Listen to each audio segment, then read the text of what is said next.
The problem with a lot of legacy sequels is that they can't replicate the appeal of the original, and they just do something that kind of is vaguely similar, but it doesn't have the same charm, and it often misunderstands what was appealing about the original in the first place.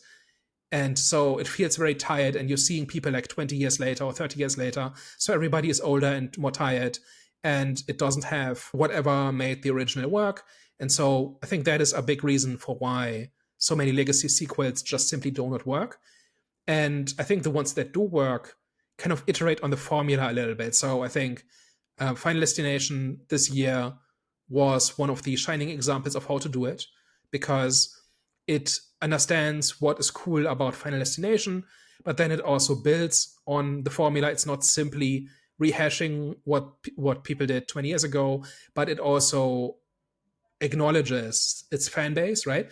And I think this definitely appeals to the core audience, right? So if we're gonna sit here and say, oh, it doesn't understand what's good about Freaky Friday, like that's clearly not the case, right? Because people, like the people who are the inbuilt audience, are liking this, right? But I feel like it's kind of in the middle. So it understands the basic idea of what it needs to do, right? It certainly has the structure of what it needs to do, right? Because the plot, like if you just write down the plot points, this whole thing about realizing the other person's point of view and realizing what you need to do right by the other person, that's kind of in there. It's just not sincere, and it doesn't have any heart, and it doesn't have any kind of emotional weight.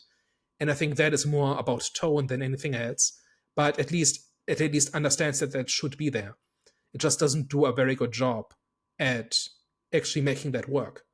So for that reason, I think it's kind of somewhere in the middle. All this needed was a smarter script that had more fun and put more thought into the what situations come out of this, and don't play everything as a joke. That's kind of the other part of it. But none of this is like fatally flawed. There's nothing fundamentally stupid about doing like another Freaky Friday 20 years later.